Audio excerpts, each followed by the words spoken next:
नमस्कार। राज की बात में आपका स्वागत है। जजों की मनमानी, खानदानी सिस्टम,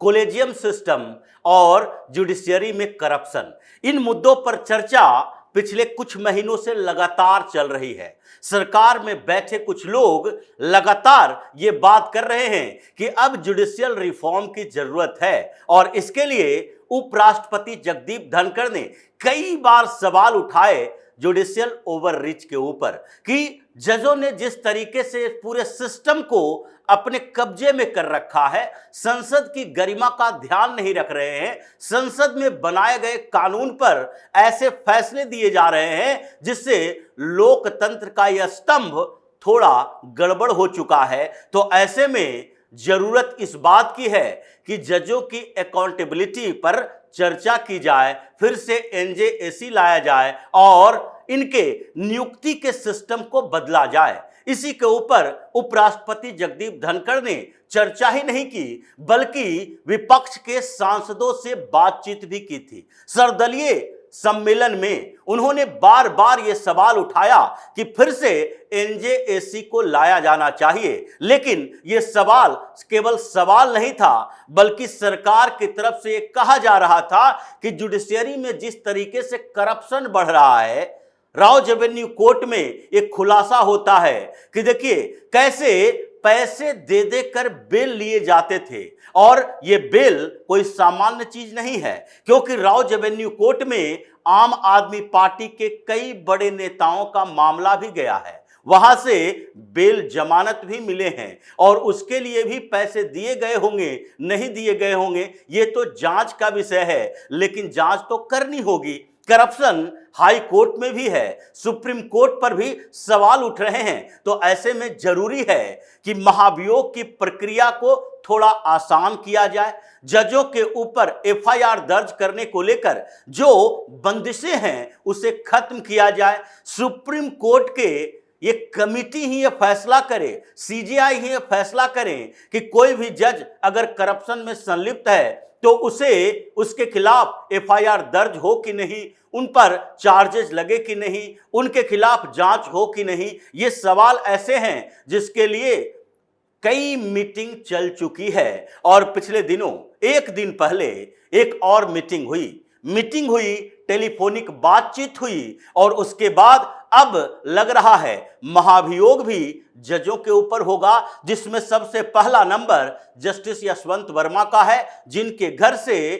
जले हुए नोट मिले थे, जिसे सुप्रीम कोर्ट की कमेटी ने भी अप्रूव किया, लेकिन अब तक उनके खिलाफ एफआईआर दर्ज नहीं हो पाया है क्योंकि सिटिंग जज के खिलाफ जांच नहीं हो सकती, केवल सुप्रीम कोर्ट ही जांच कर सकती है। और सुप्रीम कोर्ट ने जो कमेटी 3 जजों की बनाई थी, जिन्होंने प्रथम दृष्टया माना कि करप्शन के केसेस लग सकते हैं, उनके पास भी एक्सपर्टीज नहीं है, वो फॉरेंसिक जांच नहीं कर सकते जैसा कि करप्शन की जांच करने वाली एजेंसियां कर सकती है। उनके पास इस बात की एक्सपर्टीज भी नहीं है कि वो देख सके कि आखिर ये मामला चला कैसे, इनके पास ये पैसा आया कैसे। वो केवल फुटेज की जांच कर सकते हैं, घर जा सकते हैं और वहां जाकर ये मान सकते हैं कि जो लिंक दिखाई पड़ रहे हैं उसमें करप्शन हो सकता है। लेकिन फिर भी प्रथम दृष्टया ये पाया गया और सुप्रीम कोर्ट के चीफ जस्टिस ने कहा यशवंत वर्मा को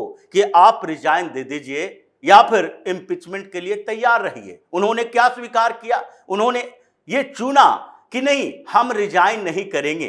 अगर आपको लगता है तो आप महाभियोग लाइए मेरे खिलाफ। ऐसा उन्होंने क्यों किया? क्योंकि उन्हें पता है कि महाभियोग की प्रक्रिया सामान्य नहीं है, जटिल प्रक्रिया है और उस प्रक्रिया को पूरा करते करते हम अपने सर्विस के कम से कम तो 6 महीने 8 महीने, हो सकता है कि 1 साल भी गुजार ले, तो इस बीच कम से कम मेरी जॉब तो रहेगी, हम जस्टिस तो कहलाएंगे, हाई कोर्ट के जज तो कहलाएंगे और उस बीच अगर कुछ और करना होगा तो वो भी कर लेंगे जो पहले कर रहे थे। भले ही उन्हें कोई बेंच में जगह नहीं दी गई है, लेकिन इलाहाबाद हाई कोर्ट के जज तो वो हैं भले ही वो प्रशासनिक काम देख रहे हैं, उन्हें कोई और ड्यूटी नहीं दी गई है, लेकिन जुडिशियल सिस्टम के हिस्सा तो हैं। वो दूसरे जजों से मिल तो सकते हैं, बातचीत कर सकते हैं, वकीलों के साथ मुलाकात हो सकती है, और उसमें वो क्या क्या कर सकते हैं वो तो जुडिशियल सिस्टम में बैठे हुए जज ही जानते हैं। इसलिए उन्होंने इम्पीचमेंट की बात की और कहा कि नहीं, अब महाभियोग चलाना है तो चलाओ, और इसके लिए अब प्रक्रिया देखिए इतनी जटिल है कि सबसे पहले संसद में लाना पड़ेगा। उसके लिए लोकसभा में अगर लाना है 100 सांसदों के हस्ताक्षर चाहिए, राज्यसभा में लाना है 50 सांसदों के हस्ताक्षर चाहिए, उसके बाद अप्रूवल चाहिए, उसके बाद उस पर चर्चा हो सकती है, और जब अप्रूव हो गया तो एक कमेटी बनेगी, 3 लोगों की कमेटी होगी, जिसमें सुप्रीम कोर्ट के चीफ जस्टिस या कोई और जज हो सकते हैं, दूसरे कोई लोकसभा के स्पीकर या राज्यसभा के चेयरपर्सन हो सकते हैं। ये सारे लोग कमेटी बनाएंगे, उसकी जांच होगी, और जांच के बाद जब कमेटी को लगेगा नहीं महाभियोग की प्रक्रिया में अब जाना चाहिए, तो उसके बाद वोटिंग होगी, और वोटिंग में 2/3 वोटिंग चाहिए। जितने सांसद उपस्थित हैं उसके 2/3 बहुमत की जरूरत होगी महाभियोग चलाने के लिए, और उसमें भी 50% प्लस होना चाहिए, यानी लोकसभा या राज्यसभा में जितने सदस्य हैं उसके 50% से ज्यादा महाभियोग के पक्ष में वोट करेंगे, तो ये पूरे इम्पीचमेंट के प्रोसेस खत्म होगा, और इसके लिए तो समय चाहिए। अभी मॉनसून सेशन आने वाला है और उसमें महाभियोग की प्रक्रिया की शुरुआत होगी, उसके बाद ये कमेटी बनेगी, तब तक वो सेशन खत्म हो जाएगा, फिर अगले सेशन का इंतजार करना पड़ेगा, और विपक्ष की तरफ से अगर कुछ सांसदों ने अड़ंगा लगाना शुरू कर दिया तो वो प्रक्रिया और लंबी चल जाएगी, और फिर यही लंबे समय तक 1-1.5 साल का समय भी लग सकता है एक जज को हटाने में। इसलिए पिछली रात को पीएम मोदी से मिलने के लिए अमित शाह पहुंचे और उन्होंने बातचीत की जुडिशियल रिफॉर्म के ऊपर, और उसके बाद जब वो बातचीत हुई कि नहीं जुडिशियरी जिस तरीके से काम कर रही है इसमें एक जुडिशियल रिफॉर्म की जरूरत है। कोलेजियम सिस्टम पर सवाल जज ही उठा रहे हैं, जैसे जस्टिस अभय एओका जो रिटायर किए हैं, उन्होंने सवाल उठाए अपने रिटायरमेंट के समय सुप्रीम कोर्ट के जज, और जब फेयरवेल था उनका तो उस समय उन्होंने सवाल उठाए कि देखिए जिस तरीके से सुप्रीम कोर्ट का पूरा सिस्टम कोलेजियम के इर्द गिर्द पूरे केंद्रित हो गया है, उससे समस्याएं पैदा हो रही है। जो कोलेजियम के जजों के संपर्क में नहीं होते, जो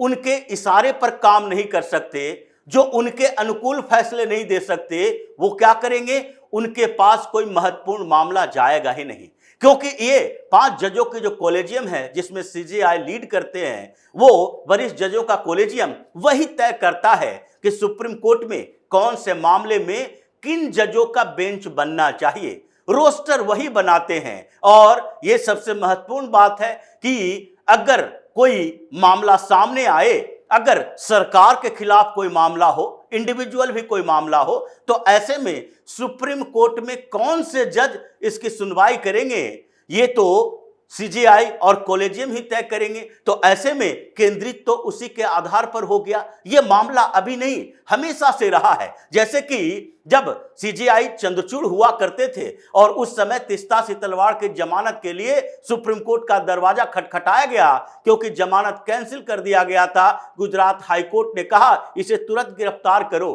क्योंकि यह बड़ा कॉन्स्पिरेटर है। इसने केवल मोदी के खिलाफ कॉन्स्पिरेसी नहीं की, बल्कि देश की छवि को खराब करने के लिए विदेशों से पैसा लाया और अलग अलग जगहों पर जाकर इन्होंने देश की छवि खराब की है, अल्पसंख्यक कहकर। लेकिन फिर भी सुप्रीम कोर्ट में जब आया यह मामला, 2 जजों की बेंच बनी, और वो भी सैटरडे के समय में जब छुट्टी होती है उस समय भी 2 जजों की बेंच बनी। 6 बजे के बाद शाम को सुनवाई शुरू हुई। 9 बजे तक दोनों जज कंफ्यूज कि नहीं ये फैसला जमानत देने को लेकर नहीं हो सकता। एक जज इस बात के लिए कह रहे थे कि नहीं कोई जमानत नहीं होगी, तो दूसरे कह रहे थे जमानत दी जानी चाहिए। यह मामला वहां से आगे बढ़ा। जब जमानत पर फैसला नहीं हुआ तो रात को 9 बजे फिर 3 जजों की बेंच बनी और 2 जजों ने मान लिया जमानत मिलनी चाहिए। रातों रात फैसला हो गया। और गुजरात हाईकोर्ट के पूरी रिपोर्ट को इग्नोर कर दिया गया कि ऐसा 105 पेज आपको इस जमानत के लिए नहीं खर्च करनी चाहिए, खत्म करनी चाहिए, बर्बाद करनी चाहिए थी, ऐसी टिप्पणियां की गई थी। तो ये मामला पूरी तरह से विचारधारा पर डिपेंड करता है कि किन जजों के पास कौन से मामले भेजे जाएं, ताकि कम से कम ये तय हो सके कि नहीं, जो जमानत देने के लिए अगर प्रक्रिया है, कोई फैसला लेना है, तो उसमें बहुमत उस बेंच में उनका हो जो उनके अनुकूल फैसला दे सके। तो इसी बात को लेकर रात में मीटिंग हुई और उसके बाद यह मुद्दा आगे बढ़ा। फिर जेपी नड्डा ने जगदीप धनखड़ के साथ मुलाकात की, वहां भी इस बात के लिए चर्चा हुई कि पहले तो महाभियोग की प्रक्रिया शुरू की जानी है मॉनसून सेशन के अंदर, और वो जस्टिस यशवंत वर्मा के लिए होगी। और उसके बाद फिर से एक फोन गया और फोन के बाद किरेन रिजिजू ने विपक्ष के कुछ नेताओं से बात की, उसमें जयराम रमेश भी शामिल है, क्योंकि यह मामला ऐसा नहीं है जिसमें विपक्ष को इग्नोर किया जा सकता है। यह जुडिशियल सिस्टम में रिफॉर्म की बात है। और कांग्रेस ने पिछले दिनों गुजरात के अधिवेशन के समय यह बात कही थी कि जुडिशियल अकाउंटेबिलिटी जरूरी है और जजों की अकाउंटेबिलिटी तय होनी चाहिए। एनजेएसी के साथ साथ जुडिशियल अकाउंटेबिलिटी बिल भी आनी चाहिए, हम इसके लिए सपोर्ट करेंगे। पारदर्शिता की बात की, ट्रांसपेरेंसी की बात की, लेकिन इसके सपोर्ट में आई थी। इसलिए कांग्रेस के नेताओं से भी बातचीत की गई, दूसरे नेताओं से बातचीत की गई कि अब जुडिशियल रिफॉर्म की तैयारी की जानी चाहिए। और रात भर चली ये मीटिंग और टेलीफोनिक बातचीत के बीच अब सुप्रीम कोर्ट में ये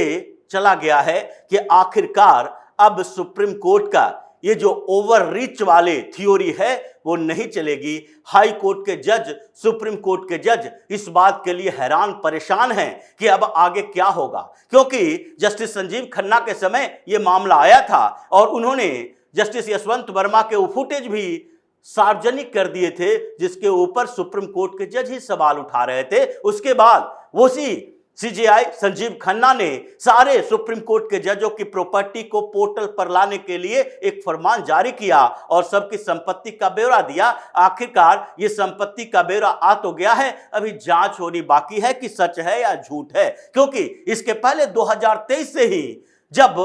पार्लियामेंट की कमेटी ने यह निर्देश दिया था कि सुप्रीम कोर्ट और हाई कोर्ट के सारे जजों को अपनी प्रॉपर्टी सार्वजनिक करनी चाहिए, तो उस समय से इन लोगों ने ऐसा नहीं किया था। 734 जज जो सुप्रीम कोर्ट और हाई कोर्ट में बैठे हैं, सबको ये बात चुभी थी और इसलिए सार्वजनिक नहीं किया गया था। उस समय जो सीजेआई चंद्रचूड़ थे, उन्होंने यही कहा था कि ये वॉलेंटियरली है, ये स्वैच्छिक है। अगर आपको लगता है कि आपकी संपत्ति सार्वजनिक होनी चाहिए, मतलब जानकारी होनी चाहिए, तो इसके लिए आप सीजेआई के पास बंद लिफाफे में अपनी संपत्ति का ब्यौरा दें। सार्वजनिक नहीं हुई थी, लेकिन अचानक से सार्वजनिक करने पर मजबूर हो गए क्योंकि करप्शन के केसेस चल रहे हैं। और इसी को लेकर अभी जो मीटिंग चली है वो ओवरऑल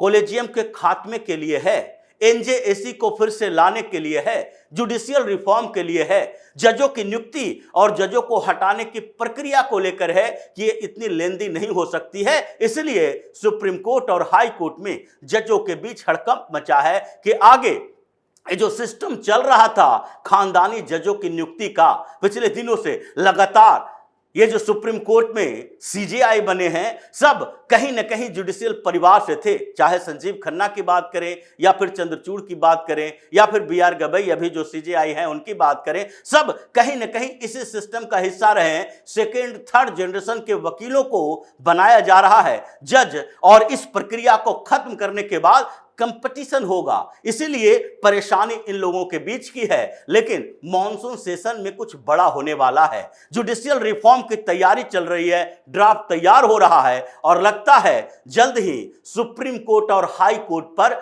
इन जजों के ऊपर कोई बड़ा एक्शन होगा। तो इसी तरह की खबरों के साथ फिर से हाजिर होंगे, तब तक के लिए बने रहिए हमारे साथ और देते रहिए हमें सहयोग, ताकि इसी तरह की खबर हम आपके लाते रहें। धन्यवाद।